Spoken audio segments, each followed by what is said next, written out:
the ideologies and how they continue to impact our society. The most ferocious debates center on issues of identity, gender, and race. They want to dismantle the organizing principle of society. What they're really after is power. I don't think in the long run they will win because it's essentially an anti-human, anti-American agenda. Bret Baier hosts The Unauthorized History of Socialism, Volume 2, streaming now. Plus, Larry Kudlow leads a live summit as socialist ideas grip the nation. What the real cost is to our economy, our freedoms, and our democracy. The greatest economic minds will join me to discuss how we can get America back to the principles that once made us so prosperous and free. Stream the live summit Wednesday on Fox Nation and The Unauthorized History of Socialism, Volume 2 now, exclusively on Fox Nation.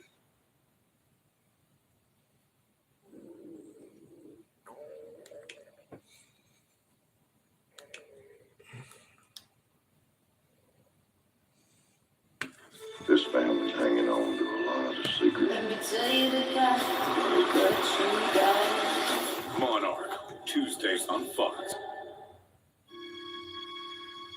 It was one of the most powerful political ideas in history. A new faith for a skeptical age. It promised a world of harmony and abundance, if only property were shared by all and distributed equally. The idea was called socialism, and it spread farther and faster than any religion in history. Then, in almost the blink of an eye, it all collapsed. Mr. Gorbachev, tear down this wall. Many proclaimed that socialism had failed so badly that it was gone forever. But they were wrong. Today, the British Labour Party, which had moved toward an embrace of market capitalism, now promises to nationalize great swaths of the British economy. In Latin America, a socialist dictator grabbed power in Venezuela, bringing that country to the brink of ruin and igniting a regional crisis. China has grown prosperous by introducing private enterprise, even while the Communist Party tightens its grip over the people, creating a surveillance state that former authoritarians could only dream of, all still in the name of socialism. And here in the United States, politicians who proudly proclaim themselves socialist have scaled to the very heights of the Democratic Party, reigniting a debate that many thought was over. In this series, we trace the trajectory of an idea that changed the world, and whose appeal is once more on the rise. This is The Unauthorized History of Socialism.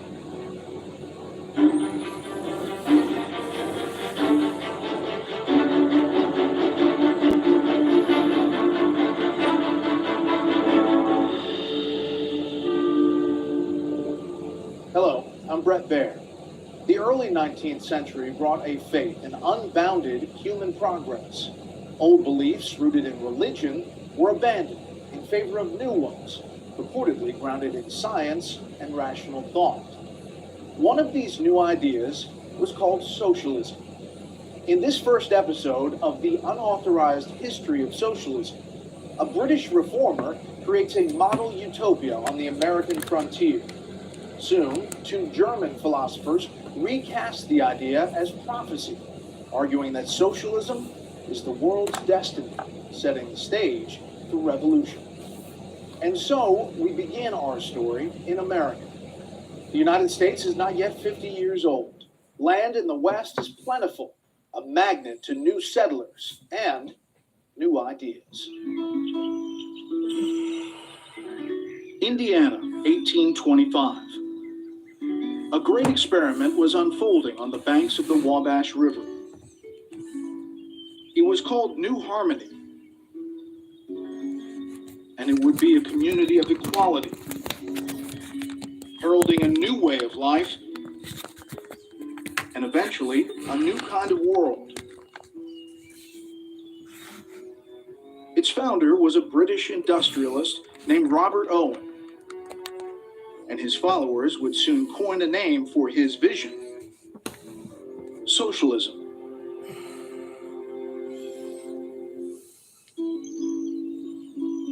Robert Owen arrived in America, he was already famous for his progressive ideas.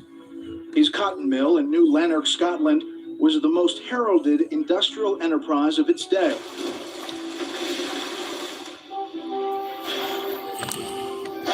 He shortened working hours, restricted child labor, and even provided sick pay. Owen not only cared about how his 2,000 employees worked, he cared about how they lived. Anyone who would live in his properties there at New Lanark had to live by his rules, and they were very specific. How often they had to put out their trash, how often they had to bathe, when people needed to be home at night, the fact that they couldn't be publicly drunk, they had to spend time with their families, those kinds of things. Education was a key part of Owen's reforms. Rather than putting his employees' children to work in the factory, he put them in school. He also created the first preschool in the United Kingdom. It was part of what he called the Institute for the Formation of Character. Owen was developing a theory of human nature that would remain one of the fundamental ideas of socialism. It would resurface again and again. He felt you could actually mold human character, and he in fact said it is of all truths the most important, that man's character is made for, not by himself. So he's an environmental determinist, and he believes that if you can begin virtually at birth and have this child in a superior environment, then you will, through education and liberation of this person's intellect and spirit, you will actually produce a perfect character. He called this the second coming of the truth.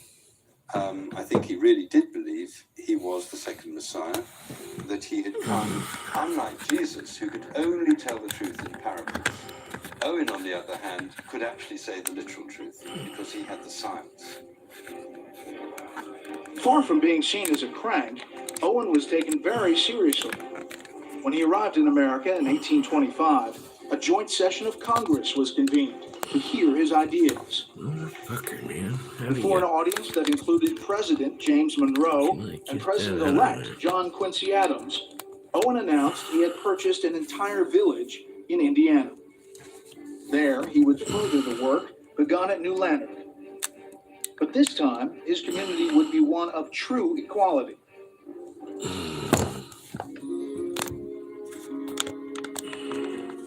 Harmony, Indiana, had been founded a decade earlier as a different kind of commune, a religious one. Owen bought it from George Rapp, the charismatic leader of a sect of German Lutherans who were pulling up stakes to follow one of Rapp's visions.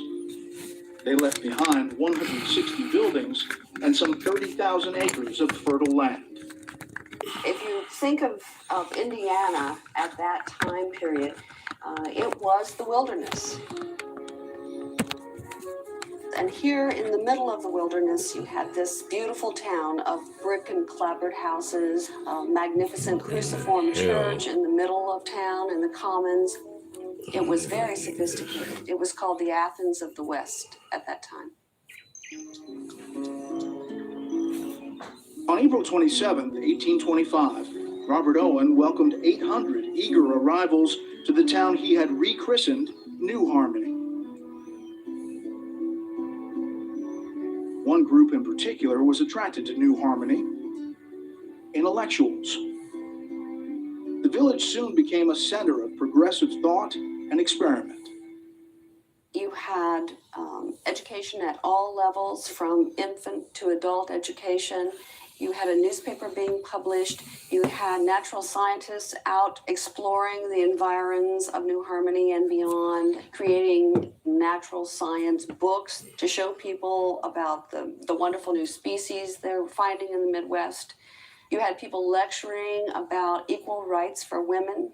You had people lecturing about abolition. This was in 1827, 1828. To coincide with the 50th anniversary of the Declaration of Independence in July 1826, Owen issued what he saw as the next step in the liberation of humankind. The Declaration of Mental Independence. From here forward, he proclaimed, man was free from the trinity of evils responsible for all the world's misery and vice: traditional religion, conventional marriage, and private property. The last of these was key. The quest to do away with private property would animate socialism for the next 150 years. I think that Robert Owen arrived slowly at the conclusion that it was individual property and individual profit that was, in a sense, undermining the opportunities to create a new society. That inequalities in society were created by inequalities in the ownership of property and in the ownership of wealth and profit. Owen couldn't quite bring himself to turn over ownership of his own property to the community, but people did get to live in New Harmony for free. Managing the community's economy without individual ownership proved highly inefficient. One New Harmony member wrote that even salads were deposited in the store to be handed out, making 10,000 unnecessary steps and causing them to come to the tables in a wilted, deadened state. Before long, many members were losing their enthusiasm for Owen's experiment. In the end, I think one of the problems in New Harmony was that it was a big group of idealists in one place, in a very isolated place. They spent a lot of time thinking about the ideal of the perfect community. Ultimately, you had a lot of thinkers and not enough doers. The work simply didn't get done. Before long, industries that had thrived under George Rapp's followers were either sputtering or out of business altogether. After 2 years, several reorganizations, and 7 different constitutions, Owen's great experiment collapsed.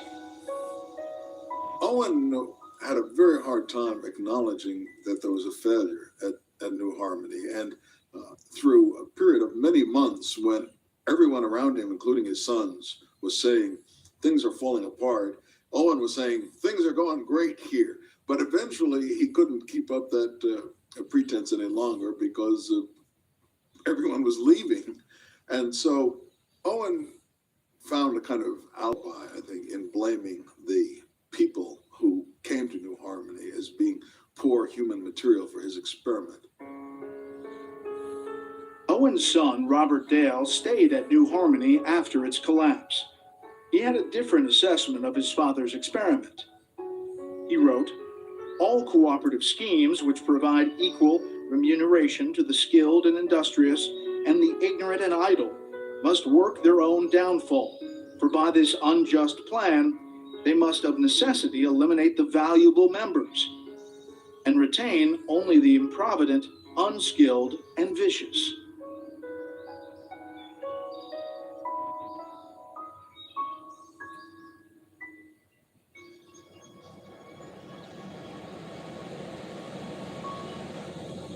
Despite the failure of New Harmony and other early attempts to put socialism into practice, the idea continued to generate great excitement.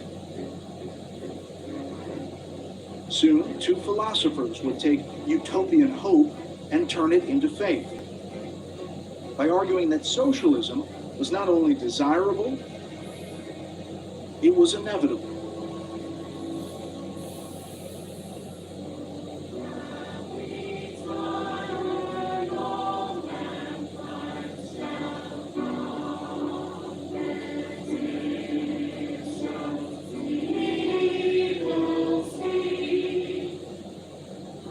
Back in England, Robert Owen and his followers were building gathering places for the socialist faithful. They called them halls of science. Each week, thousands of adherents of Owen's new moral world flocked there, seeking inspiration.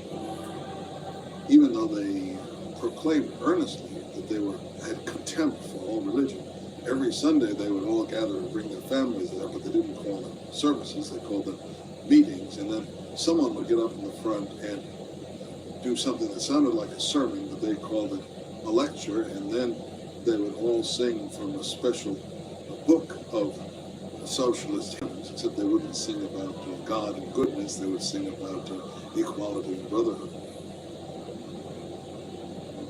In 1843, the Manchester congregation included a 22-year-old German journalist and radical named Friedrich Engels.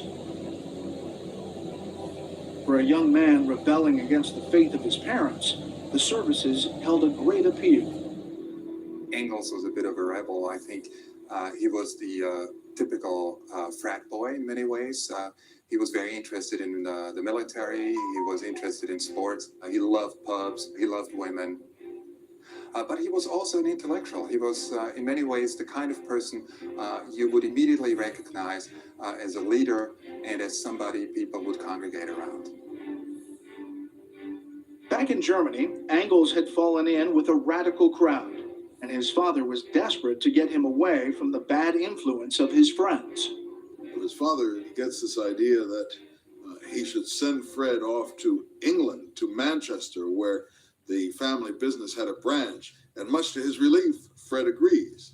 Little does Dad know that Fred and his radical associates have come to the conclusion that the revolution is going to break out in England, and Fred is desperate to be there to be part of the action. Once in Manchester, Engels threw himself into writing what would become a famous study of the English working class during the Industrial Revolution. It was a very grim picture. I mean, workers in the 1840s in England, they lived miserable lives. They lived in squalid conditions. They worked 16, 18 hours a day. Child labor, female labor was incredibly common. Disease was rampant. The living standards were just below probably what we would even expect in many underdeveloped countries today. It was a miserable, miserable time. Engels saw that the working class was miserable, and at the same time, he was also envisioning a sort of salvation of the working class in terms of history providing a fertile ground for revolution. He understood that the workers, sooner or later, would understand that history was working in their favor, and therefore history would radicalize them. And by being radicalized, workers would no longer passively see themselves as victims of capitalism, but would actively seek to change it. Engels was soon contributing to Owen's New Moral World and other radical publications. Among them was a newspaper edited by a man who had once been a part of young Fred's circle of college radicals back in Germany, the 25-year-old Karl Marx. Marx, starting very young, was very charismatic. He had this forbidding style and this great genius for theoretics, where other people saw a meaning. Marx could see a meaning within a meaning, behind a meaning, and then a bigger meaning. And his colleagues would just look at him awestruck and say, "This is our great genius who can figure it all out." Marx had little use for the ideas of his colleagues. But one of Engels' articles caught his eye. The two men began corresponding, and in the summer of 1844, they arranged to meet in Paris. It was the beginning of one of the most intellectually fruitful partnerships in history. Marx was the prophet. His personality and his nature made him a flamboyant and charismatic figure, and Engels was very willing to defer to that. But Engels' early work and early research really provides much of the foundation upon which Marxism is later built. And Engels, of course, also supports Marx not only through his research, but financially and psychologically. And so without Engels, in any number of ways, Marxism would never have come to be.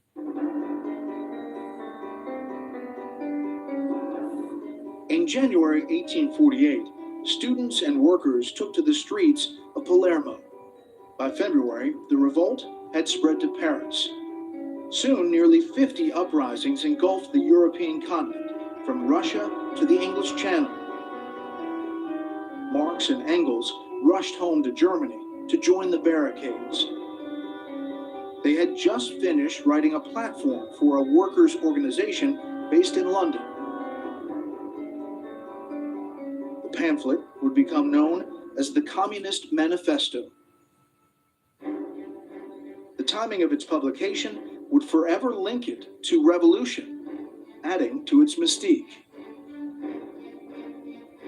Soon, the world would learn the central premise of Marxism, that the existence of all hitherto existing society is the history of class struggles. For Marx and Engels, the heart of the system of capitalism was exploitation. As they saw it, the workers were the ones who were creating the things that were coming out of the factories, but the capitalists were the ones who were keeping most of the profits. What they talked about was the means of production, the Marxist term for the machinery, the factories, and this was terribly unjust. And the only way to rectify it was for the workers to get together and take the factories away from the capitalists so that they could have the complete benefit of the products that they themselves were creating. The Communist Manifesto predicted that as capitalism progressed, the working class would become so large and so poor that revolution would be inevitable. The result? Socialism, a new workers' state, where people contributed according to their ability and received according to their need. In time, government itself would become unnecessary and give way to a new stateless society Marx and Engels called communism. What Marx and Engels said was, don't worry, whatever happens to you, no matter how miserable your lives are, no matter how desperate your political struggle seems, history is working its way towards this outcome. And that's what gives Marxism its incredible force.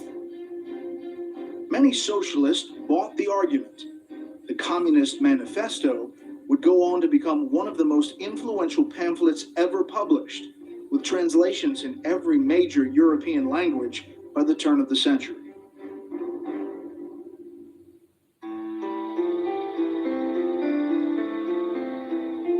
But the manifesto was just a summary.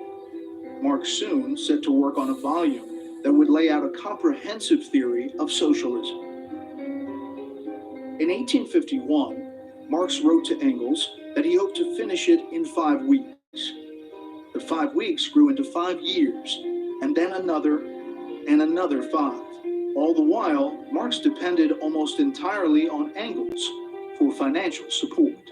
The one time Marx went out and got an actual job was as a correspondent for the New York Tribune newspaper.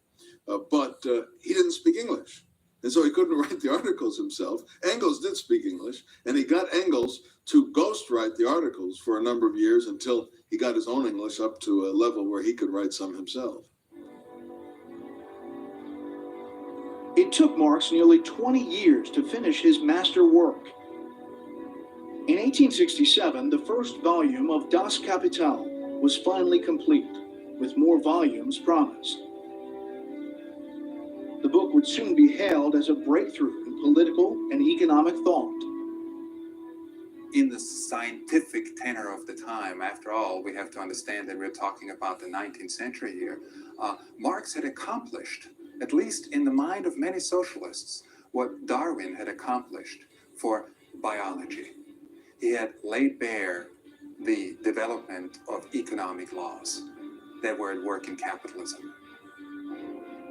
And in that sense, he had revealed the motor of history, economic development.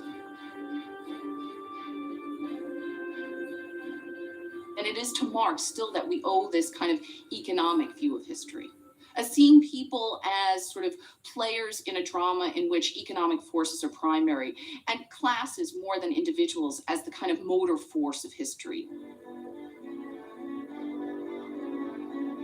Engels survived Marx by 12 years. Thanks in large part to Engels' public relations efforts, Marxism spread to workers' movements in Germany, and across Europe. But by the time Engels died in 1895, many of the more perceptive socialists were beginning to notice a crack in the Marxist doctrine. By the end of the 19th century, Marxist theory has been around for about 50 years, but it's not coming true. The workers are not getting poorer and they're not becoming revolutionary. And at that point, there's sort of a choice. You can say, well, I'm for the workers and never mind the revolution, but we'll try to make things a little better step at a time. Or you can say, I'm for the revolution. That's what's going to give us a glorious new society. And if the workers aren't going to make the revolution, why, we'll find someone else to make it. And so, as the 19th century drew to a close, socialists faced two starkly different ideas of the world's destiny. Could they work within the existing political system and through a process of reform improve the lives of workers? Or did the socialist revolution need a push from those who knew better than the workers themselves what was good for society? Next time, on the Unauthorized History of Socialism, we meet two very different men, each making the case for one of these options, an argument that would rupture the movement in two. I'm Brett Baer. Thanks for watching.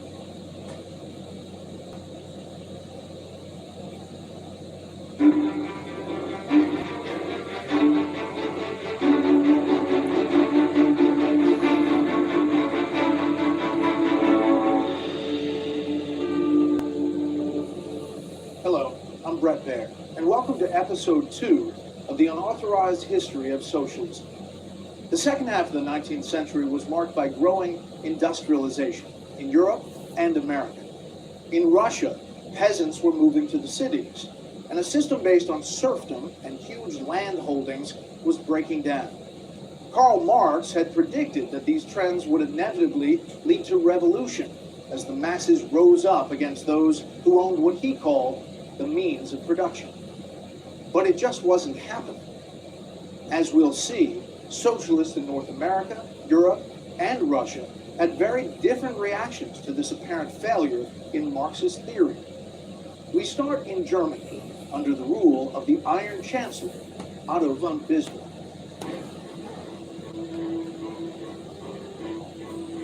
The rapid rise of socialist ideas in Germany frightened the country's rulers. In 1878, Chancellor Otto von Bismarck outlawed all socialist activities, driving many members of the Social Democratic Party into exile. Among them was a young bank clerk named Edward Bernstein. He soon became editor of the party's clandestine newspaper, first in Switzerland and then in London. When Bernstein goes to England, he becomes acquainted with Marx and Engels, and Marx and Engels become very enamored of him. And after Marx dies, Engels asks Bernstein if he will put together from Marx's notes a fourth volume of Capital. And when Engels dies, he also is asked to be one of the executors of Engels' will. So he was very closely tied to Marx and Engels and seen in the period after their death as one of the most important international socialists. But Bernstein lived in a very different era from that of his mentors. Standards of living were changing in ways quite different than Karl Marx had predicted. It wasn't long before Bernstein began to question his Marxist faith.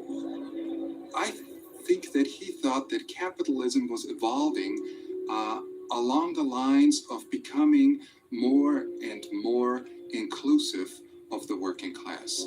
And he had some empirical evidence that showed that the working class was not getting poorer. And it showed that, therefore, the Marxist vision, somehow, something was wrong with it. Bernstein decided he had to face his doubts. He wrote, "This cannot go on. It is idle to try to reconcile the irreconcilable. What is necessary is to become clear just where Marx is right and where he is wrong." Bernstein's critique became known as revisionism, and it stirred up an urgent debate among socialists around the world. Bernstein said that what usually is understood to be the final goal of socialism is nothing to me. The movement is everything. That really caused consternation in the party because people thought that Bernstein had given up the great goal. And the great goal of socialism, as we know, of course, was the breakdown of capitalism. And Bernstein was no longer interested in, or did no longer believe in the breakdown of capitalism. And if that's the case, then Bernstein actually was no longer a Marxist socialist. And if that's the case, it's as though the Pope in Rome was no longer a Catholic.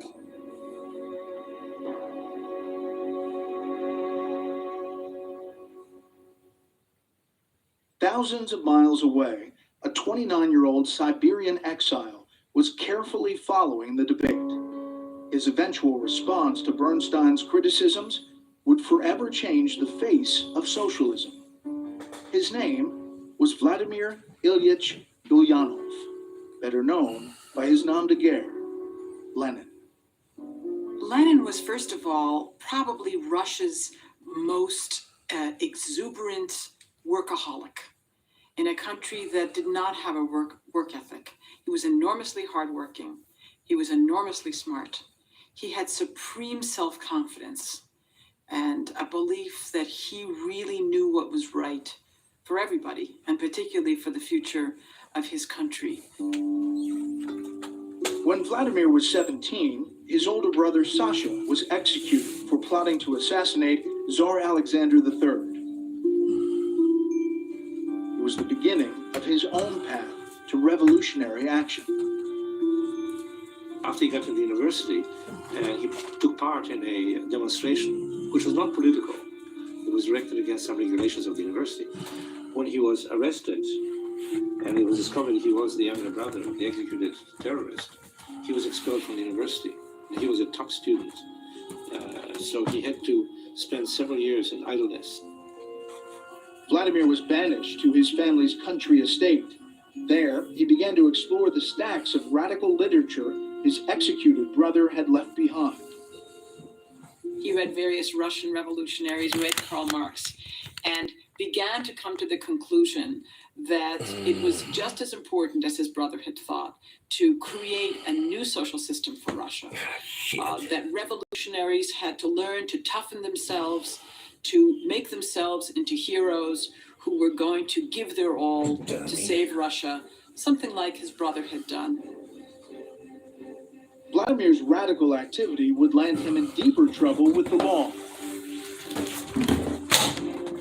By the time he heard about Edward Bernstein's writings nearly a decade later, he was in exile yet again, this time in Siberia. His life now revolved around one goal: revolution. Lenin was an individual who was often in a state of rage. That was his personality. But he was infuriated by Bernstein. But unlike a lot of the others, Lenin in effect realized that Bernstein was right, that the workers were not becoming revolutionary. When Lenin returned from exile, his younger brother met him at the train station. Dmitry Ulyanov would later recall the first topic on his brother's lips: the need to refute Bernstein. Lenin soon laid out a radically different idea of what to do if the workers wouldn't make the revolution. He developed quite early on what I would call a politics based on the absence of trust. So if you can't then trust the workers to make a revolution, whom can you trust? And Lenin said the only people you can trust are full-time professional revolutionaries like himself, who will make a revolution in the name of the people. Lenin, in effect, said, heck with the workers, the revolution is everything. Except Lenin wasn't quite that honest. He didn't say, heck with the workers. He said, we'll have to discover the vanguard of the workers, or of the proletariat, and that will be, well, me and my pals, and we'll make the revolution for the workers. For Lenin, this was more than just a theory. In 1900, he left for Europe to start an underground newspaper, Iskra, Spark, to ignite a revolutionary movement in Russia.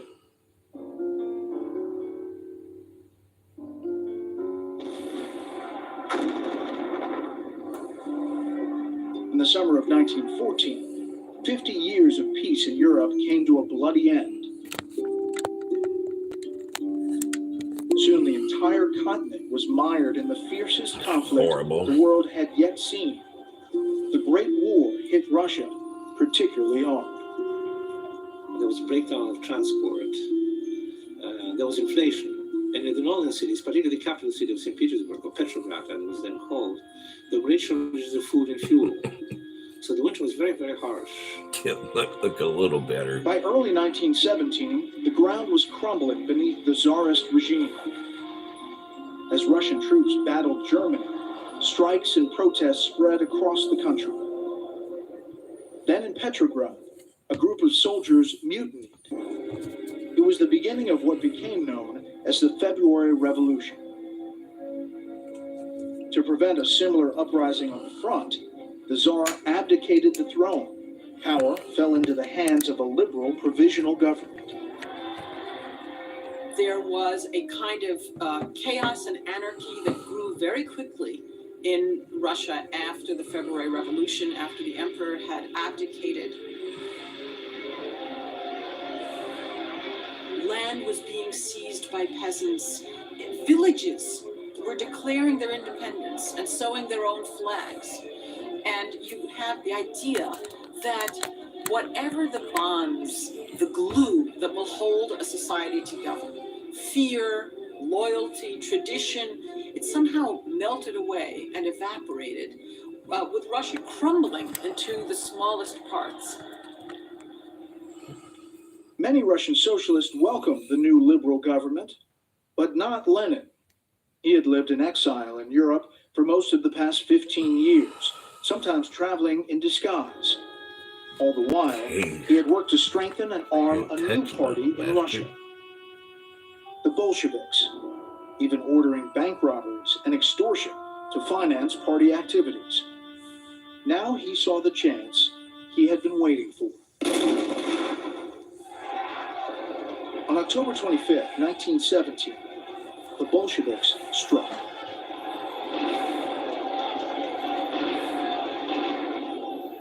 This is a later Soviet reenactment of Lenin's men storming the Winter Palace in St. Petersburg. In reality, the revolution was much less dramatic. The provisional government yielded with little bloodshed. Many didn't expect the new regime to hold on to power any longer than the provisional government had. When Lenin and the Bolsheviks seized power, they really were a tiny minority. And immediately, the Bolshevik regime found itself embroiled in a civil war, which it won militarily, but it also won because the Bolsheviks had been very successful in their use of propaganda to win what we might nowadays call the hearts and minds of the Russian people.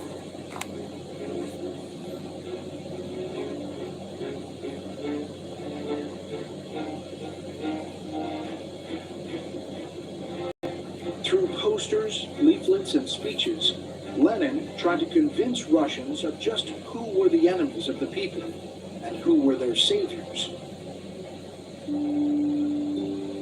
But Lenin didn't stop with propaganda. The enemies of the people were marked for retribution, including priests, many peasants, and his political opponents. Lenin began with Nicholas II, the last Tsar to reign over Russia. Him, his wife, their 5 children, a doctor, the servants were all massacred.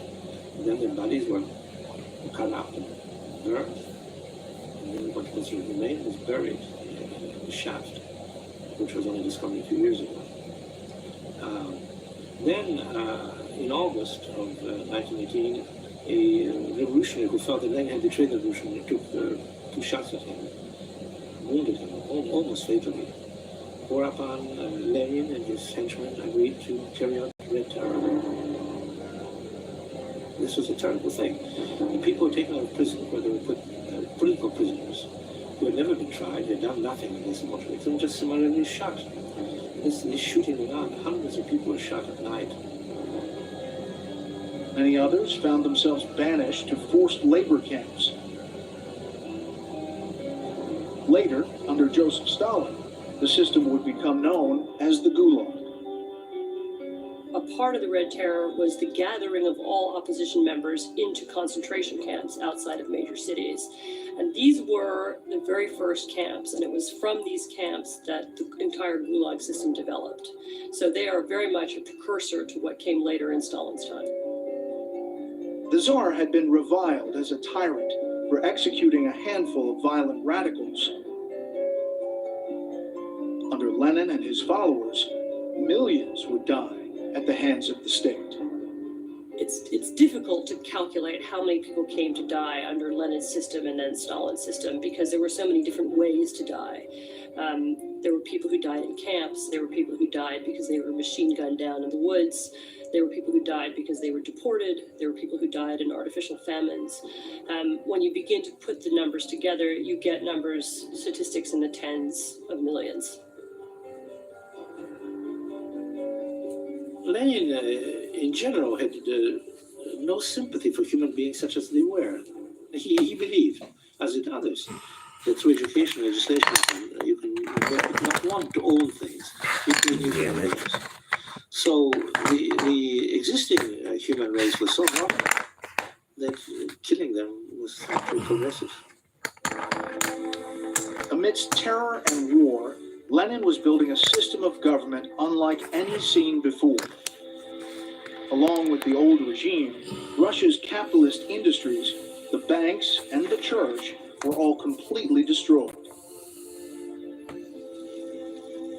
Replacing them all was a single institution, the party. Most of the Bolsheviks had no experience in business or administration, yet they drew up a plan to manage a country with the world's 5th largest economy and its 3rd largest population. The results were a far cry from heaven on earth. By 1920, in some ways you can say that civil society and civilization had stopped. There was massive famine. The industry had broken down, the railroads stopped working, the economy had fallen apart, and people were really reverting to the most primitive kind of bartering. Massive loss of life. It was a nightmare. By now, Russia had conquered most surrounding nations and rechristened itself the Union of Soviet Socialist Republics. Bolsheviks now called themselves communists. That term had long been interchangeable with socialist, but it took on a very new meaning as Lenin broke all ties with the rest of the world's socialists and formed a new international movement. He had big plans for his revolution. Lenin said more than once that he never believed that the revolution could be confined to Russia. No, the revolution had to spread to the industrial countries of the West. First of all, Germany, Great Britain, ultimately the United States, and so on.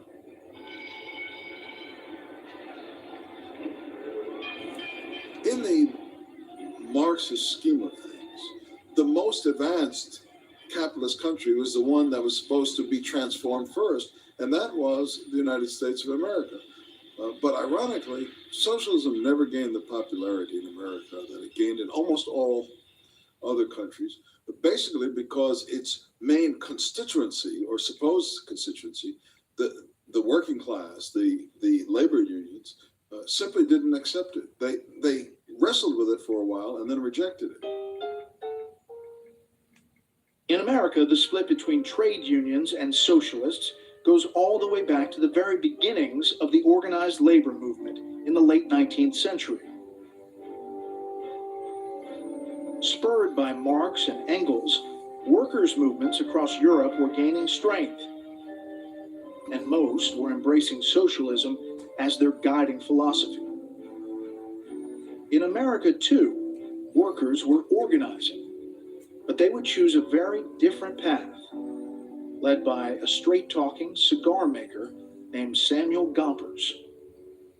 The irony about Sam Gompers is that he was a Marxist who forged an anti-Marxist labor movement. Gompers was born in a poor family in London and moved to the United States in his teens, becomes a skilled cigar maker. And all this time, he is a socialist. He's reading Marx, he's reading Engels, he's reading other classics of European socialism. And he believes that the best way to organize workers to demand their emancipation, the best way to achieve socialism is by making the trade unions themselves stronger. Gompers rejected the idea that workers needed radical intellectuals to help them achieve their goals. I saw that betterment for working men must come primarily through working men, he wrote.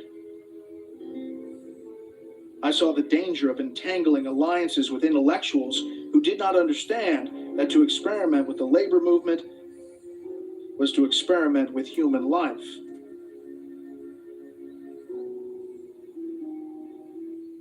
Gompers and his allies favored something called pure and simple unionism.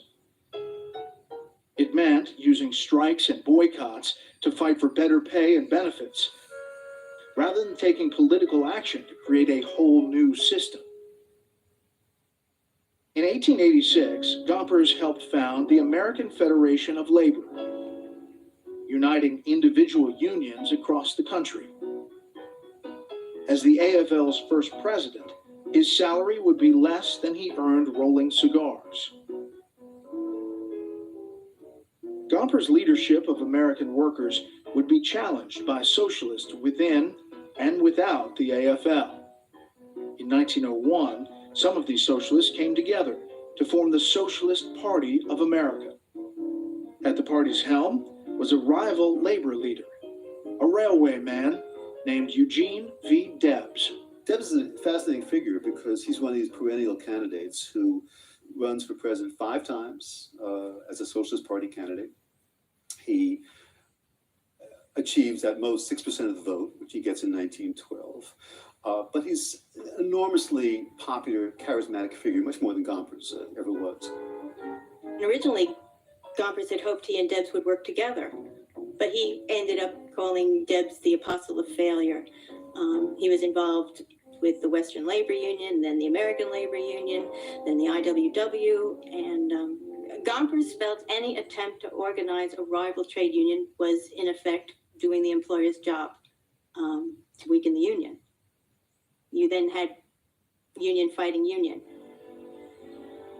By 1903, the American Federation of Labor represented more than 1.5 million union members and was becoming a force to be reckoned with in American life. At that year's AFL convention, Gompers forever parted ways with his old allies. I want to tell you, socialists, he said, that I have studied your philosophy. I have kept close watch upon your doctrines for 30 years, have been closely associated with many of you, and I want to say that I am entirely at variance with your philosophy. Economically, you are unsound. Socially, you are wrong. Industrially, you are an impossibility.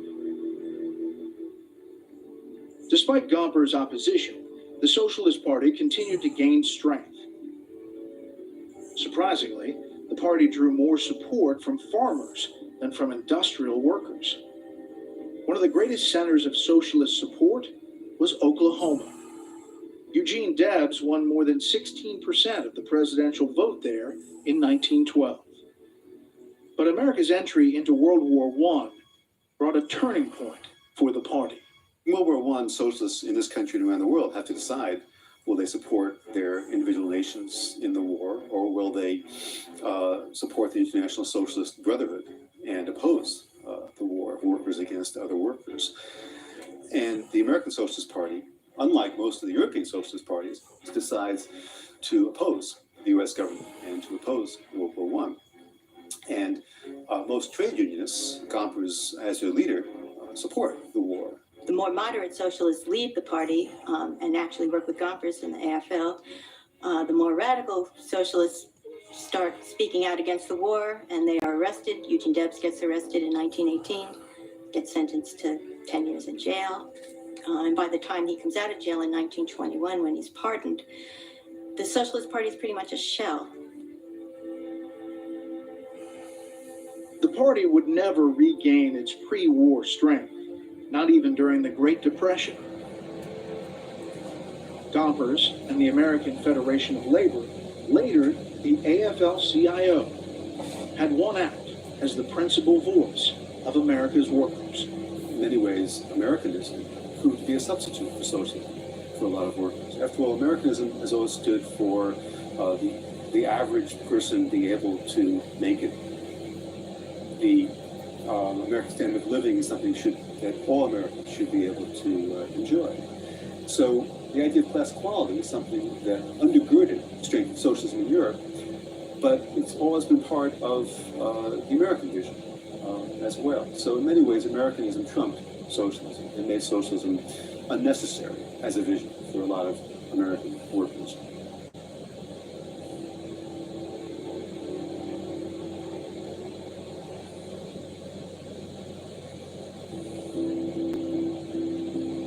But socialism would yet find life in North America. As the Socialist Party faded from the U.S. political scene, some of the farmers who had embraced its ideals would take their politics north to Canada. Today, Americans think of Canada as a more radical, more socialist place. Well, the irony is that Canada's first socialist politicians, Canada's first socialist intellectuals are Americans. And that is something that people today have forgotten. Socialism, when it comes to Canada in an effective way, is an American input. Between 1898 and 1915, nearly 1 million people emigrated from America to Canada. Lured by cheap farmland, most settled in the western Canadian provinces of Alberta, Saskatchewan, and Manitoba, the last North American frontier. They brought their knowledge of how to wrest a living from the soil and a set of political convictions rooted in their experience. Farmers in the prairie provinces of Canada and the northern Great Plains of the United States all faced similar problems in the early 20th century. They were all growing wheat. They felt that they were being gouged by the railroads, by the bankers. They felt that the market conditions were working against them. Rather than seeing this in terms of impersonal market forces, they personalized it and viewed bankers, railroad men, lawyers as the enemy. The way you express your protest at the turn of the century is, hey, wait a minute, why don't we nationalize these things? And from that, as the institutions resist, you move fairly logically and pretty quickly towards radicalism. And they're radicalized in Canada in the same way by the same people and the same organizations as they are in the United States. But let me emphasize, these organizations start not in Canada, but in the United States. Every major U.S. farmers' organization would resurface in Canada in some form. By the 1920s, these organizations and their successors began to make their voices heard throughout the prairie provinces. They were very soon able to influence electoral politics in Manitoba, Saskatchewan, and Alberta simply by the power of their numbers. But it's really not until the Great Depression begins on the prairies, really in the 1920s, not the 1930s, with drought, with the collapse of the wheat market, that farmers begin to contemplate forming their own independent political force. In 1932, a new political party emerged from a conference in Saskatchewan, the Cooperative Commonwealth Federation, the CCF. The CCF is a kind of big bang among radical groups, radical farmers, socialist labor unions, and radicalized socialist intellectuals, many in universities, many also in the Protestant churches. And they get together and they write a platform that calls for the socialization, essentially, of the means of production and the means of finance. I mean, it is a classic socialist platform. The party would later moderate its platform to appeal to a broader base, In 1944, the CCF swept the provincial elections in Saskatchewan, becoming the first socialist government in North America and leaving a lasting imprint on Canadian politics.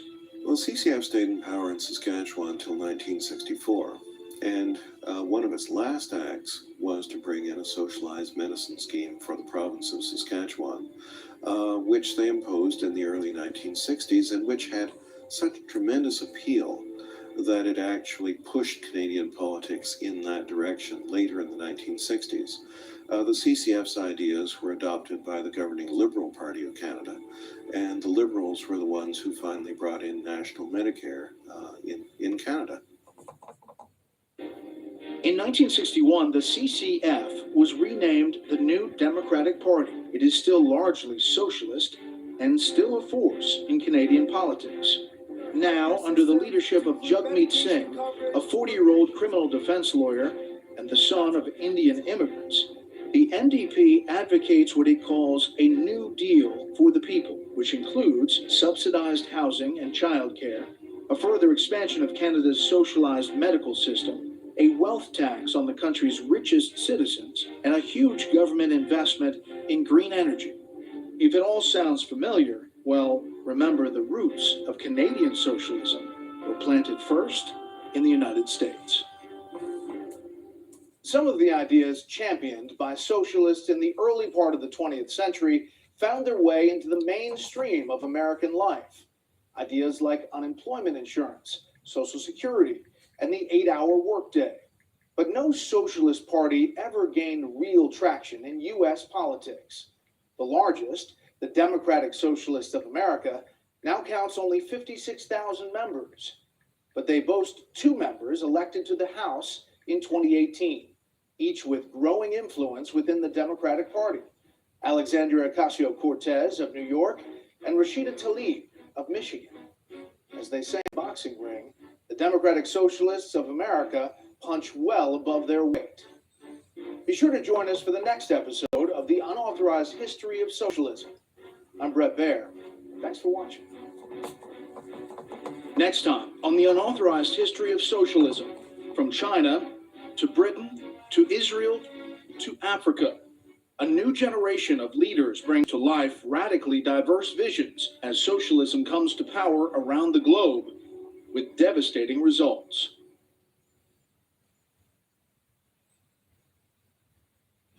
When Vladimir Lenin seized power in Russia in 1917, he created the world's first socialist state. But other socialists said Lenin's dictatorship wasn't true socialism at all. Over the next 60 years, people who called themselves socialists, often disagreeing violently with each other, would rise to power in scores of countries all over the globe, until they ruled more than 60% of humanity.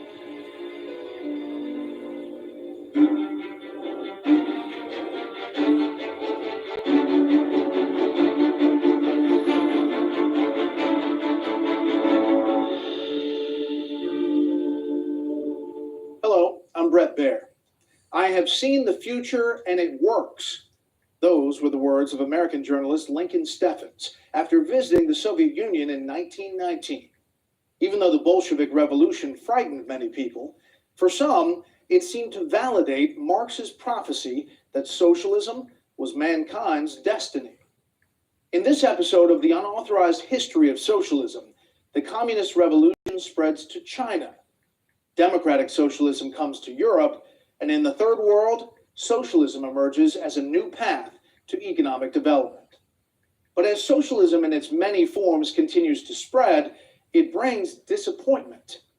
Nowhere does the reality live up to the ideal. And so we begin in the newly formed USSR, that is, the Union of Soviet Socialist Republics.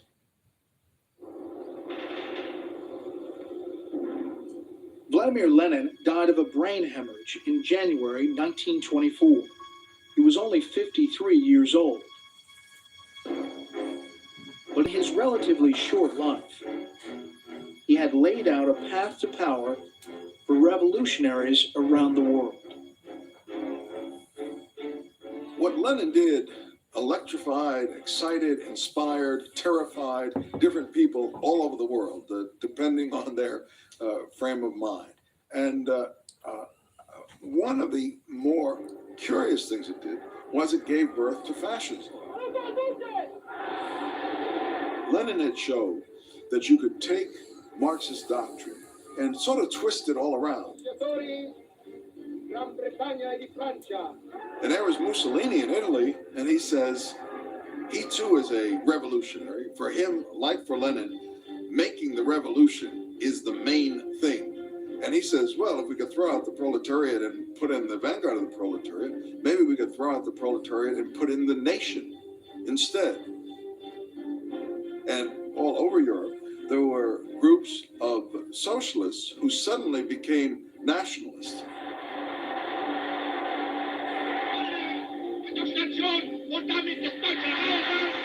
One, but not the only one who did, was Hitler, who comes along and has this new ideology of National Socialism, which retains a lot of socialist principles, but adds on the implacable hatred of the Jews. Benito Mussolini joined forces with Adolf Hitler to launch a world war even more devastating than the last. The alliance between Italy, Germany, and Imperial Japan placed Mussolini in bloody opposition to his old socialist comrades.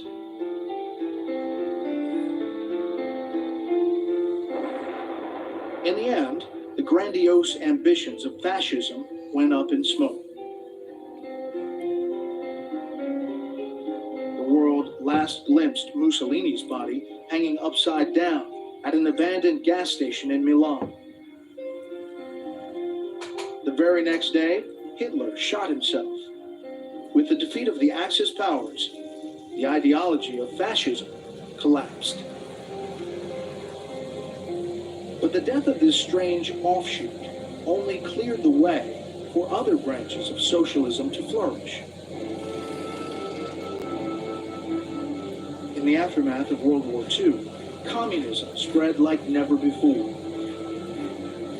The Soviet Union's military gains set the stage for communist governments to take power in Eastern Europe and North Korea.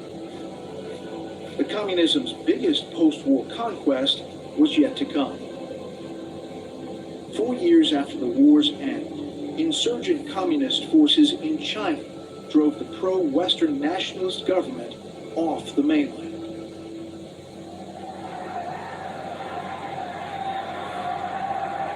In January 1949, the communists marched into Beijing to declare the birth of the People's Republic of China. Their leader was a 55-year-old intellectual named Mao Zedong. Mao was a true revolutionary. He did not believe in normalcy. He did not believe in routine. He disliked bureaucracy. What he did was to mobilize millions of peasants to join the Communist Revolution. Mao gave the Chinese people what came to be called the Iron Rice Bowl, a promise of lifelong economic security at a minimum level. The price was submission. The party would come to control everything: the books people read, the clothes they wore, even whom they married and how many children they had. Mao felt that one has to really not wait for changes in the social system at all, but change human beings just as they are at once. That means to re-educate them and cut them off from all previous culture. Lenin allowed his people to read the classics and had access to the old literature. And Mao cut it all off, and for a while all they could read is the humanities in the so-called Red Book. So he had this idea that if you do that, you completely cut them off from the past and create new human beings that way. For nearly a decade, China followed the Soviet model of nationalized industry and collectivized agriculture. But the results were disappointing, and Mao grew impatient. He became disillusioned with the Soviet model, and he thought he could improve upon it and bring communism overnight. He was truly a utopian thinker. And so that is when, in the late 1957, he launched what has been come to be called the Great Leap Forward. At the core of the Great Leap Forward was a new Chinese institution, the People's Communes, more than 23,000 of them, comprising more than 500 million people. By mobilizing the country's vast labor pool, Mao believed his experiment would catapult China ahead of the West in both agriculture and industry. But the country's frenzied commitment to the Great Leap Forward led only to impossibly high production quotas and inferior products. In one program, the government tried to speed up steel production by encouraging peasants to build backyard steel mills on communes across China. For raw materials, the peasants donated iron goods from their own homes, including woks and other cooking utensils. The steel produced was worthless. Mao also emphasized on agriculture production. One way he thought of speeding up the agriculture growth was to plant it more densely, and that's scientifically irrational. That did not really increase the production. And very soon, in 1959, there was also some drought, flood, and sort of natural disaster, plus this human policy, and that became a killer combo. The peasants were forced to work long hours every day. They were totally exhausted by this. They weren't getting enough food to eat. They were literally, in some areas, starving. And it is estimated that this utopian idea led to the death of 30 to 40 million Chinese peasants. A century earlier, Karl Marx had dreamt of a society of complete human fulfillment, where a person might hunt in the morning, fish in the afternoon, and write poetry in the evening. He called it socialism or communism, using those terms interchangeably. But Lenin seized on the word communism, linking that label ever after with his distinctive form of dictatorial socialism, as practiced in places like Russia and China. But communism was not the only form of socialism to flourish after the war. In Western Europe and a few other places, a competing version was making new gains. It was called democratic socialism, or more often, social democracy. Its adherents believed in peaceful change, not violent revolution. They believed that the true humane and democratic essence of socialism could still be reclaimed from imposters like fascism and communism. At the forefront of the movement was Britain's Labour Party, which challenged Winston Churchill in the first general election after Germany's surrender. We have shown that we can organize the resources of the country to win the war. We can do the same in peace. As Britain went to the polls, socialism's greatest hopes rode on the shoulders of Labour's unassuming leader, Clement Attlee.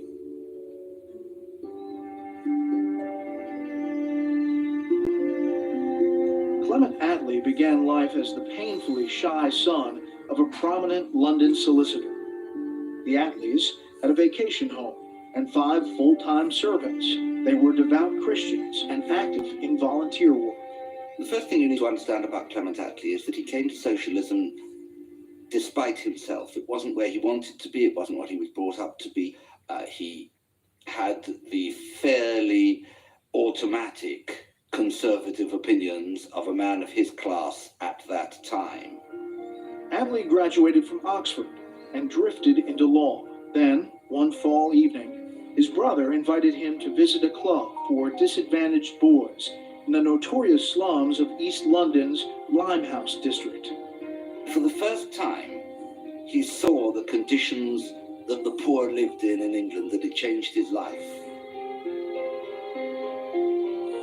He saw children starving. He saw huge families crammed into tiny, squalid little rooms with no furniture and no food and no heating. He saw the utter misery in which the poor lived and compared that to the way he had been brought up.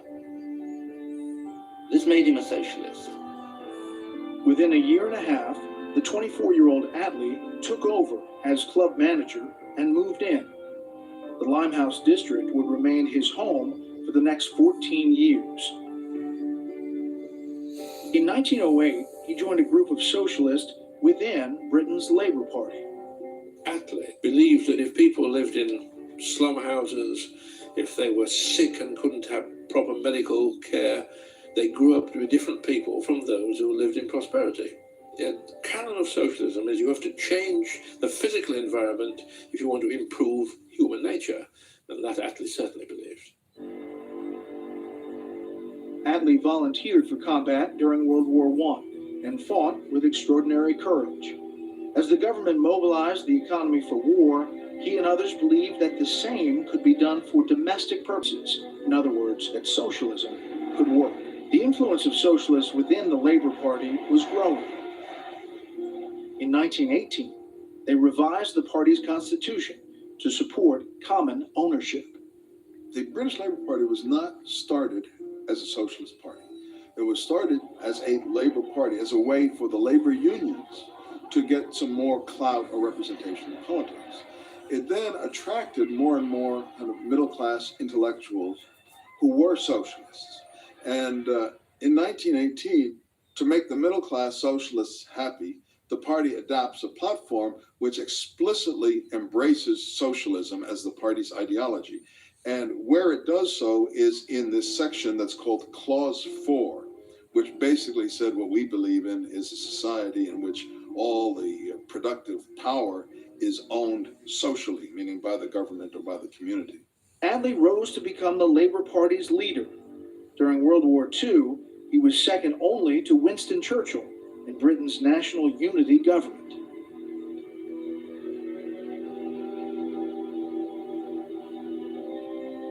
When the peace was finally won, much of Britain lay in ruins and the populace exhausted.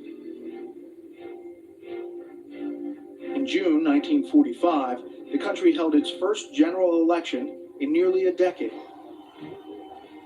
The choice was between Winston Churchill and Clement Attlee, two men who had joined together to fight the Germans, but now had different visions of how to restore the country. Any British family, including the most devoted Labour family, if they'd been asked who they wanted round for supper, they would have chosen Winston Churchill rather than Clement Attlee any day. But Winston Churchill seems to stand for the old ways, for unemployment, for poverty, for no medical care, for an inadequate system of education. Attlee was a very much more withdrawn figure, a very quiet, spoken little man, with very little personal charisma. But what he stood for was what appealed to the British people. By noon on July 26th, the results were becoming clear. Labour had won by a landslide. Never before have the electors shown clearly their desire that there should be in this country a Labour government carrying out Labour's full policy. Socialism had never won so clear a mandate. The election was really fought on one issue, the welfare state. Attlee had a vision of a new Jerusalem, of a welfare state, of a city on a hill, of a society that would provide comprehensive national insurance. So this is a radical, reforming government which intends to transform British society. Alongside the social welfare system, the other cornerstone of Attlee's new policy was nationalization. The famous Clause 4 was still enshrined in the party's constitution. Attlee now had his chance to bring common ownership to Britain. Let's go forward into this fight in the spirit of William Blake. I will not cease from mental fight, nor shall the sword sleep in my hand, till we have built Jerusalem in England's green and pleasant land. Attlee published a book called The Labour Party in Perspective in the 1930s, but he reissued it when he was Prime Minister and with an introduction that re-endorsed the same points. and it called for complete socialism. And he went on to say that he wanted all large industry nationalized, and that small industry could remain in private hands for a time. But his ultimate vision was a completely socialized economy.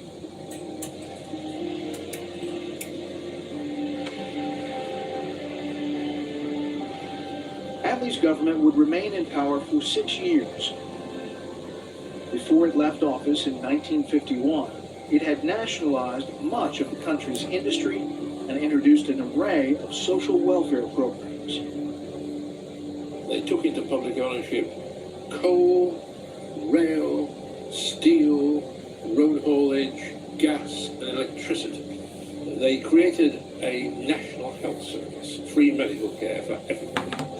They instituted a system of pension by rights at a level which made old age dignified and prosperous. I mean, they had a pretty busy 6 years. I don't think any government's ever been as busy. As the Attlee government put socialism to work, rebuilding Britain, the idea was being used for building a nation in another part of the world. A war-ravaged Britain could no longer support its far-flung empire. And one by one, colonies and territories began to break away from the mother country. 1948 brought the creation of the new state of Israel from part of the British trusteeship of Palestine. For decades, the Zionist movement had been struggling to create a Jewish state by settling Jews in Palestine. Many of these settlements were collective socialist villages called kibbutzim. The kibbutz saw itself as socialist, but also at the same time as the expression of a national revolution. And they saw themselves as, in fact, the future Jewish society of this land.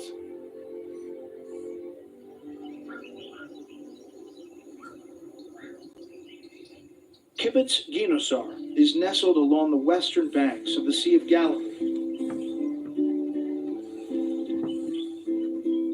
It was founded in 1937 by a group of young socialists,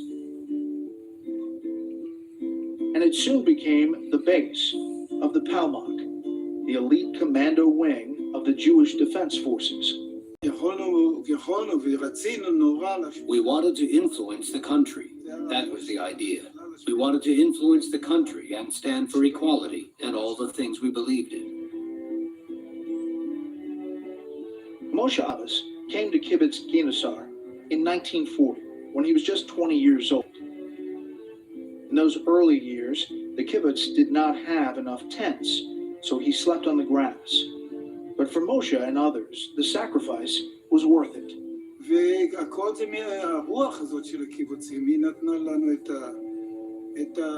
The spirit of the kibbutz is what gave us the strength to live that way.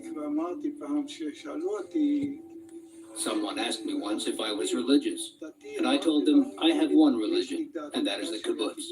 It covers everything you need. The War of Independence came in 1948, and the kibbutz-based Palmach forces spearheaded the Jewish victory. With the support of the new state of Israel, Ginosar began to flourish.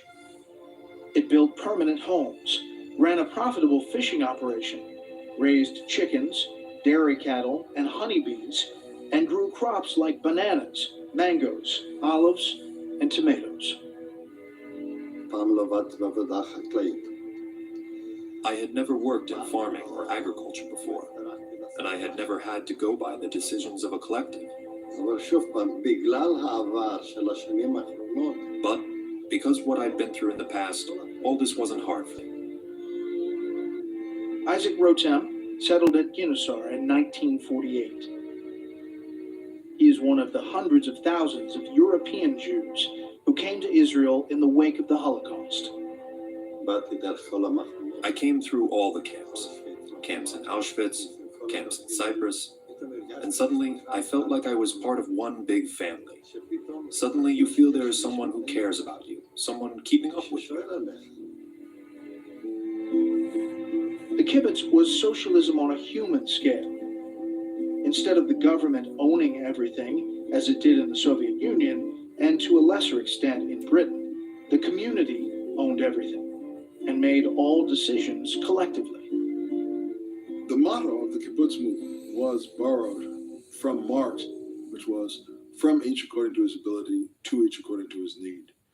There was no private property. Everything was shared in common, but it was all done in democratic fashion, that is, in group meetings or committee meetings where people could present their needs and the kibbutz would democratically decide what to do to make sure that that person had his or her needs met. You did not need any salary because you got food in the dining room, you got clothes in the special store. At the very beginning, at least, you had no private clothes. The storehouse distributed every week clothes to the members. You could receive a shirt that another member had the week before. Like many other communal experiments, including Robert Owen's New Harmony, the kibbutz even tried to reshape family life. There would be new roles for husbands and wives, and parents and children. Half the kibbutz members are women, and the idea was that they would be liberated from, not childbearing, of course, that's impossible, but liberated from bringing up their children, liberated from laundry, liberated from cooking, liberated from all the cares that women normally have. So they decided very early on that it was the collective's responsibility to raise the children. The children belong to all of us, and we are all responsible for looking after them. They wouldn't be under the tyranny of a bourgeois mother and father. They would be free members of the children's society, living with their own age group. There was a notion of ben kibbutz, the son of the kibbutz, or the daughter of the kibbutz. In some kibbutzim, you even had that when a child was born, the General Assembly met and decided what will be his name of the child. How will he be called?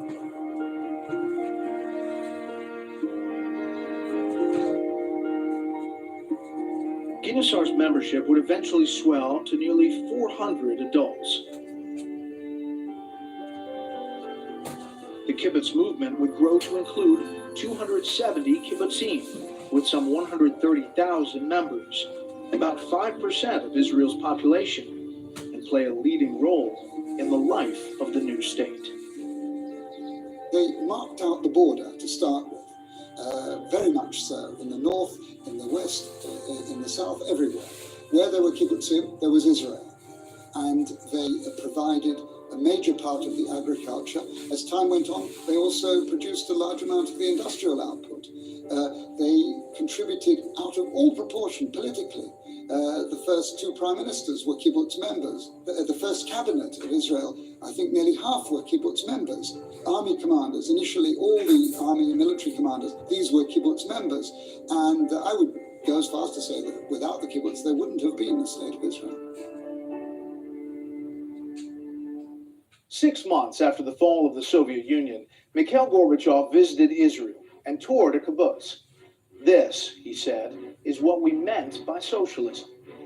But as we'll see, the members of the kibbutzim, who had democratically voted to live under socialism, soon democratically voted to abandon it. Please join me next time, The Unauthorized History of Socialism. I'm Brett Baer. Thanks for watching.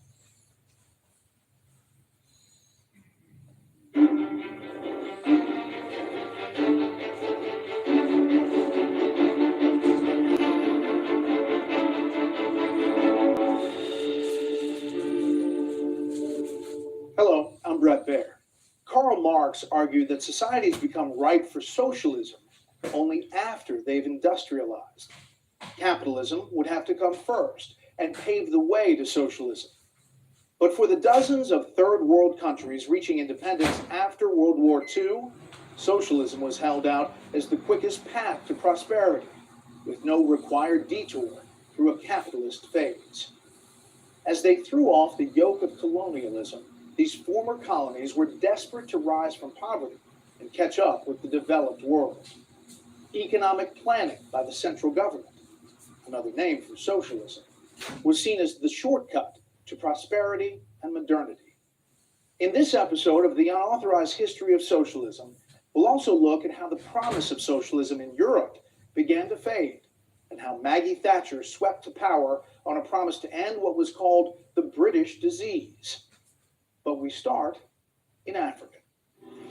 For the nations reaching for independence in the aftermath of World War II, state planning was held out as the quickest path to prosperity. 60 nations in the developing world would eventually adopt some form of socialism. Most were in Africa. The country that became known as Tanzania would provide the world with a leader whose vision of socialism fused the ideas of the West with the traditions of Africa. His name was Julius Nyerere. Nyerere's father was a tribal chief in northwestern Tanganyika, as the British territory was then known. When the colonialists wanted somebody from the chief family to go to school, and he was virtually taken away from his goats and taken to school. That was the beginning of Julius.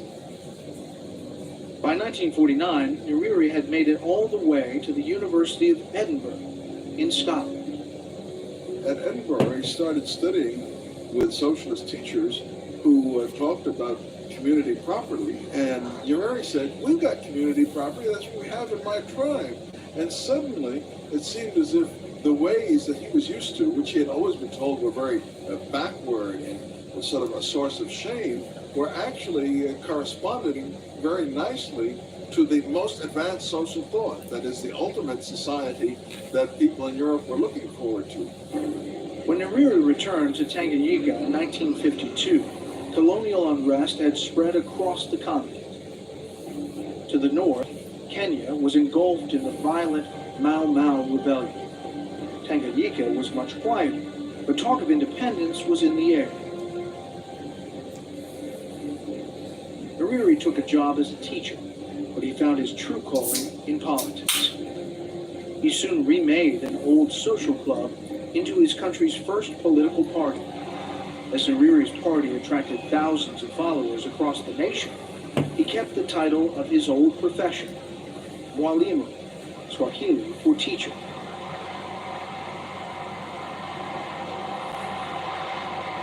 In 1961, Tanganyika finally won its independence from Britain. At midnight on December 9th, the Tanganyikan flag flew for the first time.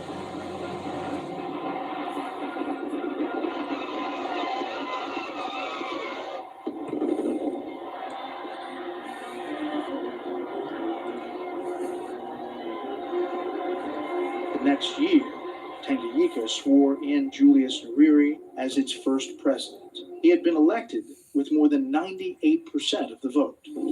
Under Nyerere's leadership, Tanganyika merged with Zanzibar to become Tanzania. He set out to slay the three dragons that plagued his country: ignorance, poverty, and disease. His weapon would be socialism, fused with the ancient tribal customs of Africa. The word he chose to describe it was Ujamaa, Swahili for familyhood. What my father believed in socialism, the way I understand it, is that right after independence, most Tanzanians were uneducated and were not all that wealthy. So we had to move together. Rosemary Nyerere was born in the same year her father led the country to independence. She ultimately became a member of parliament herself.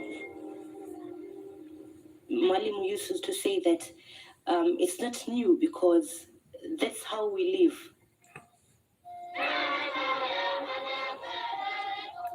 You go to a typical Tanzanian village, a typical African village. We don't have these nuclear families, just the mother and the father and the children.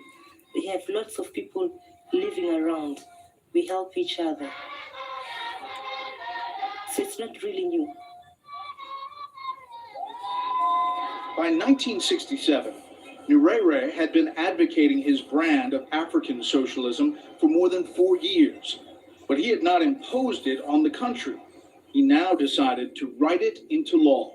At first, Nyerere moved slowly in imposing socialism, but in 1967, he laid out his roadmap to this dream in a speech that became known as the Arusha Declaration.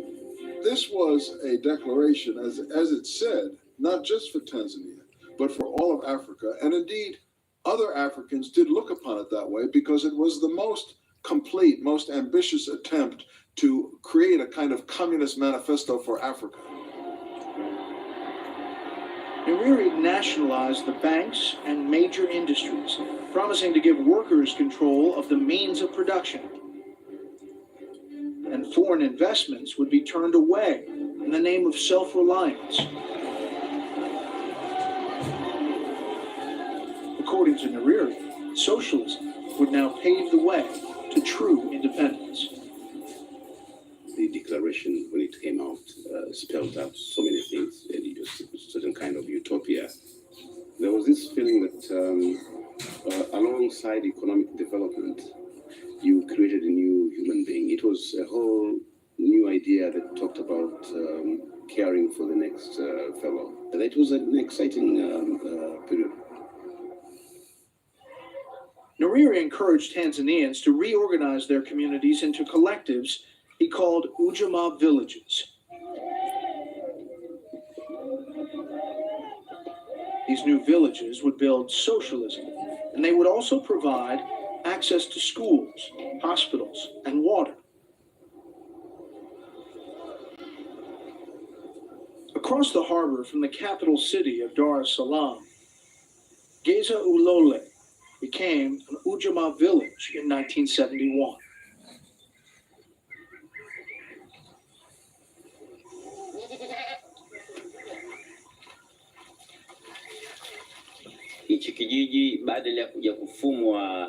After Mwalimu Nyerere encouraged us to form Ujamaa villages, we were the first to respond and make our village an Ujamaa village.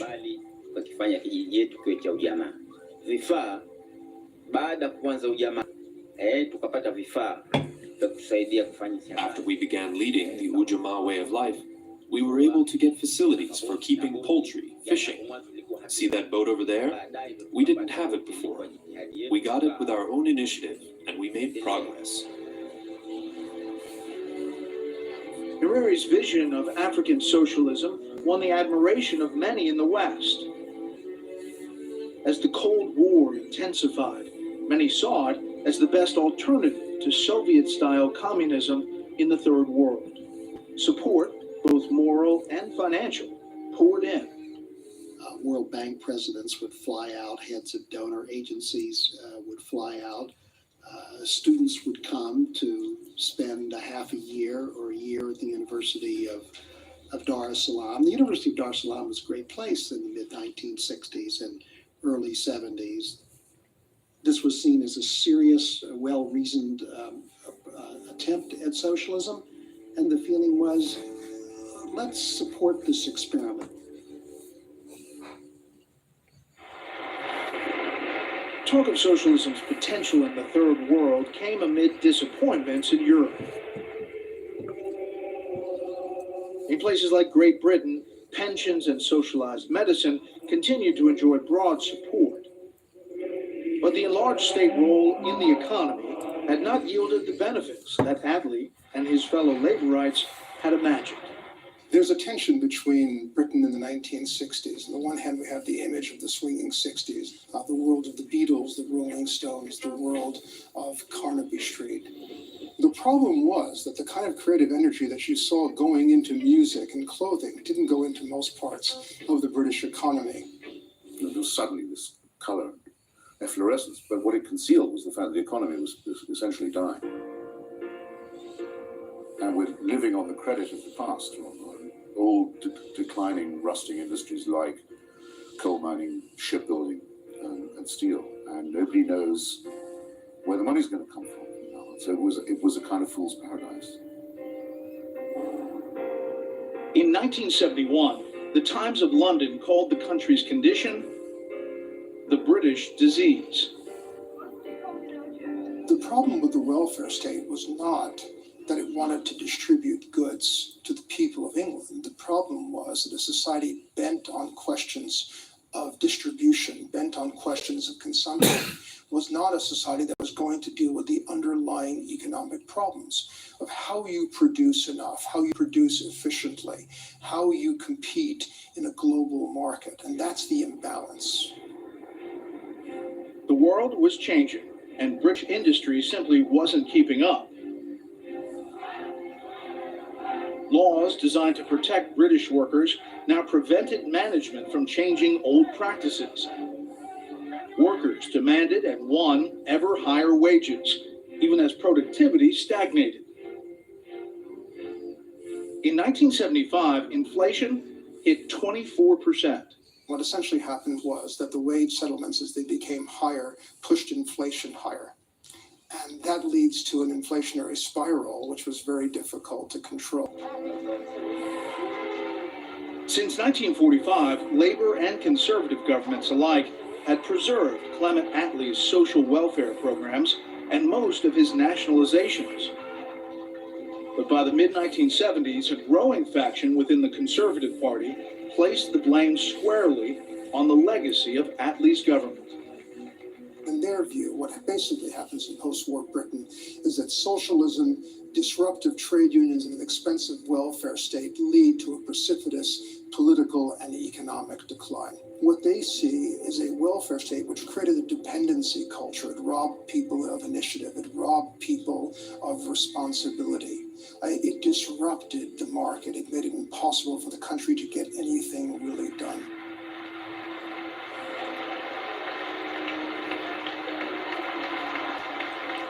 Among the most outspoken of these conservatives was the party's new leader, Margaret Thatcher.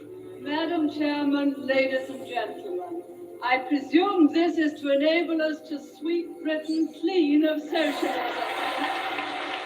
Mrs. Thatcher just couldn't bear the idea that British decline should be taken for granted. She rejected that with her guts. She thought Britain should be great. Searching around for what was wrong, she decided that what the economy needed was a dynamic shakeout. It was to make people self-reliant again, and above all, to break the powerful trade union movement. In the summer of 1978, the Labour Party was in power and gearing up for a new general election. The Labour government felt that what they really needed was to have a year of very, very low inflation. So they imposed a norm on trade unions, or on all workers, of a 5% increase in wages. In December of that year, the first test of the norm came in a strike or a disputed Ford Motor Company. And Ford settled for, I believe, about 16%, which was way above a 5% norm. At that point, the floodgates opened, and all sorts of workers who had pent-up demands for higher wages essentially put those demands to government. Throughout December 1978 and January 1979, massive strikes shook the country. It would become known as the Winter of Discontent. Most of the striking workers were in the public sector, the nationalized services and industries, truck drivers, teachers, medical workers. There were stories of ambulance drivers saying things like, yes, we know some people will die if we don't deliver them to the hospital, but we're going to strike anyway. There was a famous strike of grave diggers in Liverpool, which meant that the bodies piled up and were unburied. And there were similar strikes in other public services. Well, this kind of strike really massively erodes public support for strikes, for unions, and for a government that seems completely unable to do anything about it. In December 1978, the Labour government, despite lots of difficulties, still had a lead in the polls over Thatcher and the Conservatives. It was a tiny lead, it was 1 or 2%. By the end of February 1979, less than 3 months later, Thatcher was out in front with a 20% lead.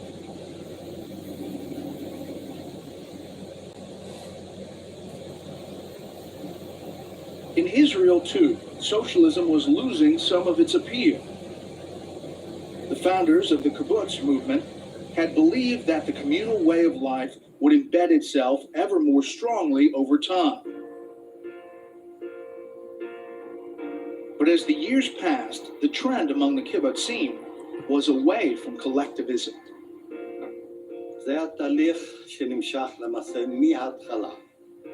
אם אמרתי שבהתחלה היינו מקבלים פעם בשבוע. If in the beginning we got clothes once a week from the clothing storehouse, then later there were closets, and everyone had their own clothes at home. אם בהתחלה כל האוכל וכל... If at first all the food was in the dining hall, then eventually everyone had an icebox. היינו שמים בארגז הזה קרח, ואז התחיל להיות קצת בבית. And then we started to keep things like beverages and fruit inside the house. After Israeli statehood, the move toward a more private lifestyle accelerated.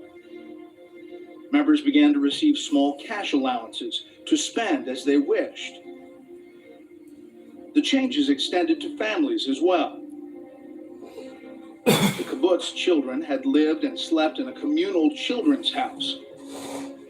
But by the early 1970s, some parents were beginning to have second thoughts.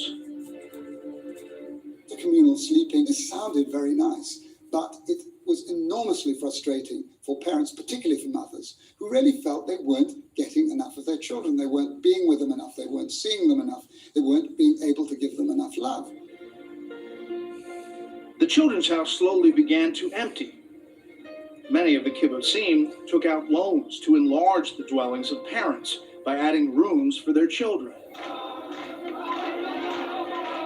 In the midst of such internal change, the kibbutzim suffered a major blow from without. In May 1977, Menachem Begin carried a conservative government into power for the first time in Israel's history. The Labor Party that had ruled Israel since independence was out, and with it went the subsidies, tax breaks, and contracts it had bestowed on the kibbutz. הייתה תקופה שאנחנו היינו רצויים There was a time when we were wanted in Israel. ישבנו בהתיישבות במקומות קשים. יצרנו אוכל, אני לא יודע מה, את ודאי... Because we lived in the problematic areas. We produced the food. We were the heroes of this country. Eventually, the state let us know, hinted to us, we don't need you anymore. You are a place of residence like any other. Start being independent. The kibbutzim were still socialist communities, but practical problems were forcing more and more compromises between the ideal and reality.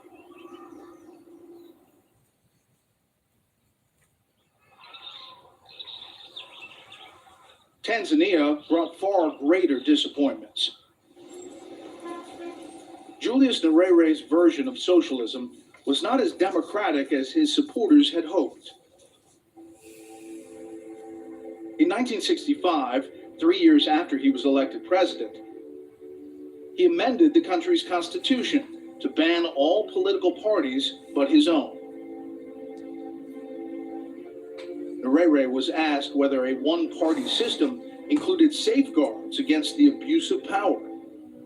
To some extent, there are safeguards, but I have sufficient power under the Constitution to be a dictator.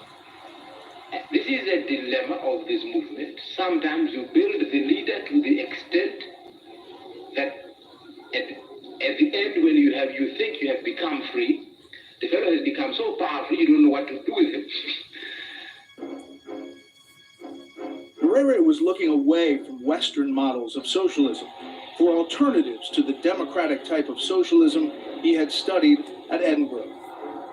In 1965, he made his first visit to China. You see, the year we went to China, Tanzania was in famine. And by that time, we were only 15 million people. We went to China with 1 billion, and everybody had a full stomach. 1 billion, think of it. They were making their own rails, and they were engineers building their own houses, building their own roads. You see, And here we couldn't even make a bridge. Looking to establish a foothold on the African continent, China began to take a special interest in Tanzania. It would eventually contribute more than $2 billion in economic aid, more than it gave to any other country. As ties between the two countries deepened, Nyerere's vision of socialism veered more and more toward the Chinese model.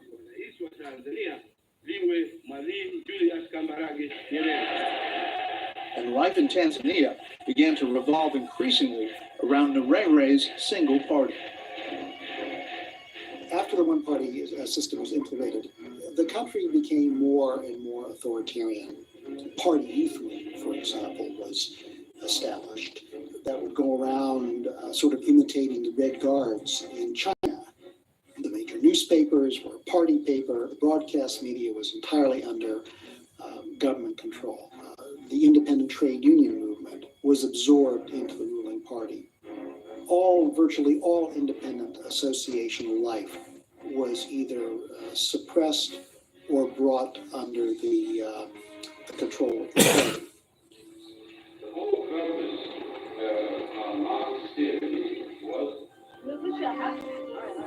Many Tanzanians chafed under Nyerere's increasingly authoritarian rule.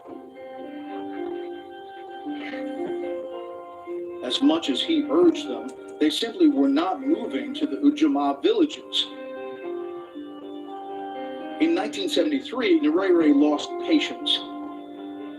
He ordered all Tanzanians to relocate to the planned villages within 3 years. There were problems from the start.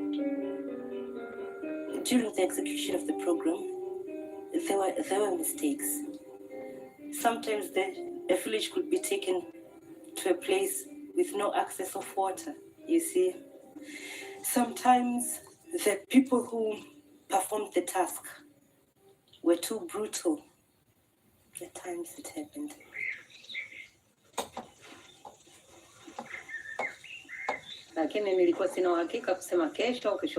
We were taken by surprise when the traps came to relocate us.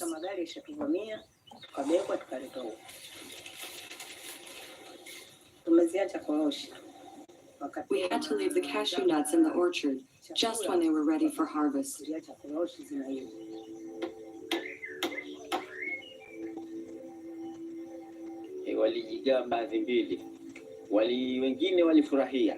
Some of them were happy to come here and are with us through to this day.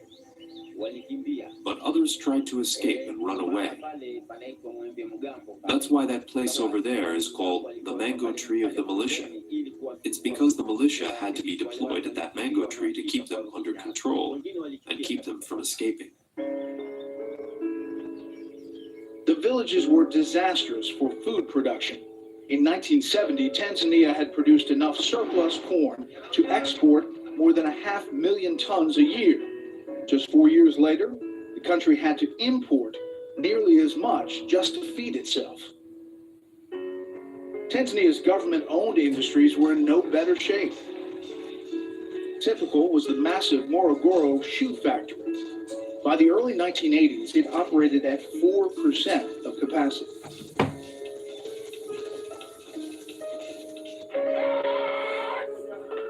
Conflict on Tanzania's border with Uganda and an international oil crisis struck a further blow to the economy. After the war, things got tough. There was a shortage of a lot of things. I remember personally walking to Kenya to come back with toothpaste, bathing soap, and things like that. There was also a shortage of food. There had been a famine. So things were bad. Things were bad.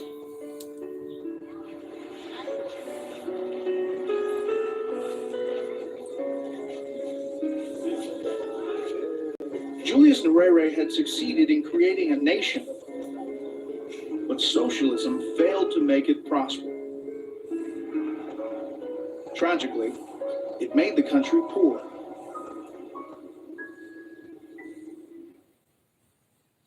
many in the West, Third World Socialism seemed an alternative to both Soviet-style communism and Western capitalism. But nations that took this path, like Tanzania, stagnated. In contrast, those that embraced private ownership and deregulation, like Taiwan, South Korea, Hong Kong, and Singapore, boomed. The example of these so-called little tigers provided a vital alternative to Third World Socialism. Next time on the unauthorized history of socialism, in the East, communism fails, while social democracy is reinvented in the West. I'm Brett Baer. Thanks for watching.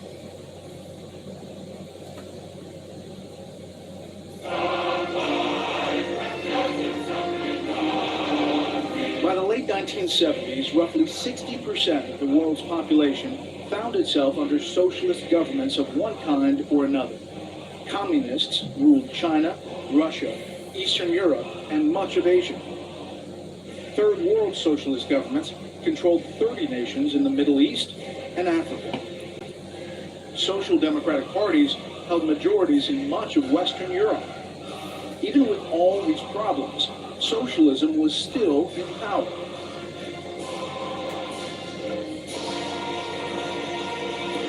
Then, unexpectedly, the pendulum began to swing.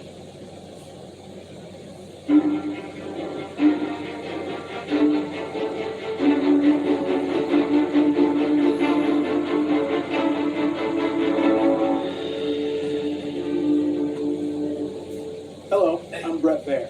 In 1968, the influential American social commentator Michael Harrington could convincingly write these words. Most of the people around the world call the name of their dream socialism.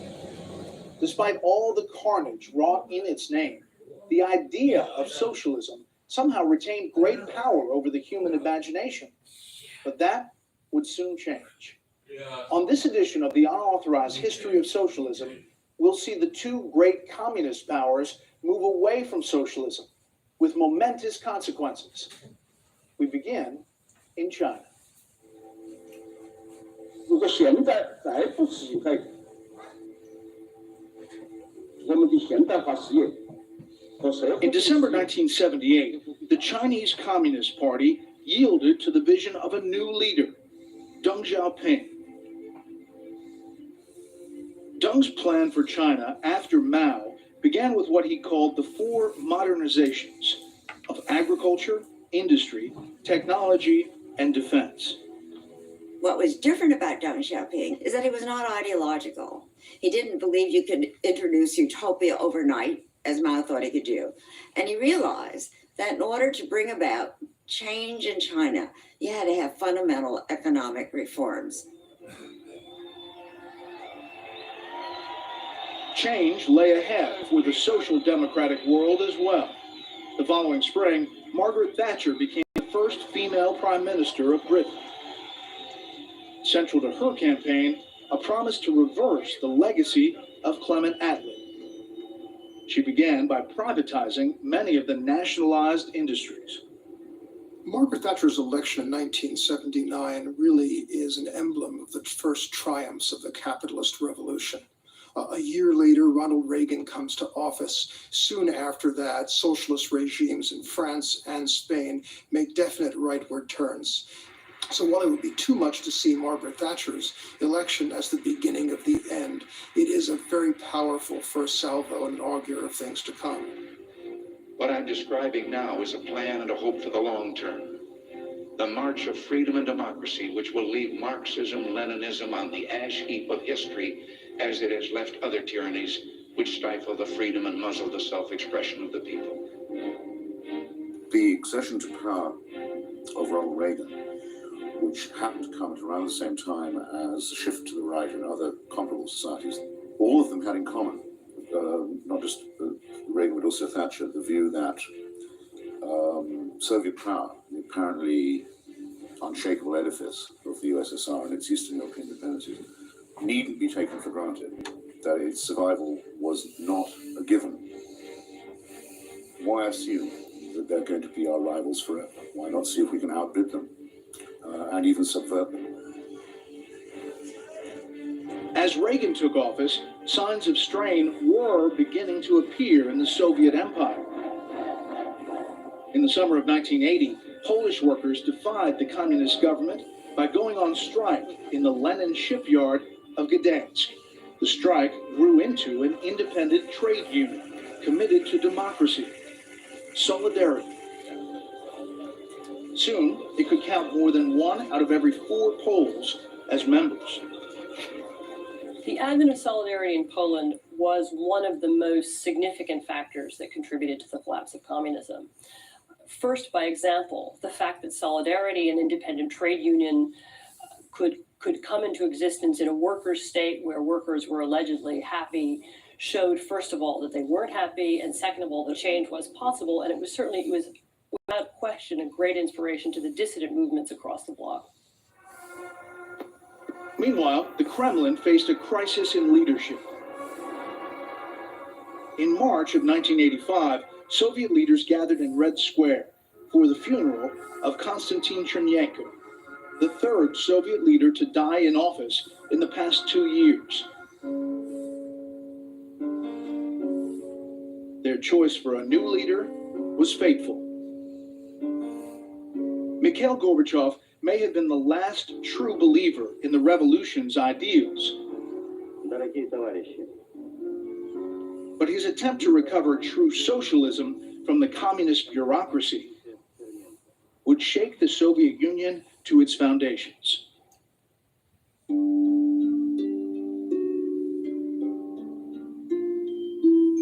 Mikhail Sergeyevich Gorbachev grew up in the 1930s. It was a period known as the Great Terror. Under the rule of Lenin's successor, Joseph Stalin, millions were arrested and often executed or worked to death in labor camps. Scholars say that as many as 20 million people died. Gorbachev was the grandson of a rich peasant who was arrested and deported. These were called kulaks. And in the early 1930s, the kulaks were all told to go to work on collective farms, and those who disagreed were deported, killed, sent to concentration camps. His other grandfather was arrested in the 1930s, was also in a camp.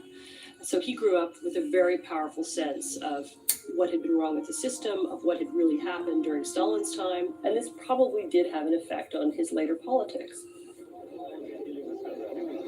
From his background, Gorbachev knew of the system's cruelty, but when he became General Secretary in 1985, he focused on addressing its stultifying inefficiency. Can you imagine what it is getting an American driving license? It's quite difficult, quite a tedious process. Imagine doing it every day. This is what the Soviet life was. The whole system was based on people, as we said, pretending that they work, and the government pretending that it pays. It used more people where you could have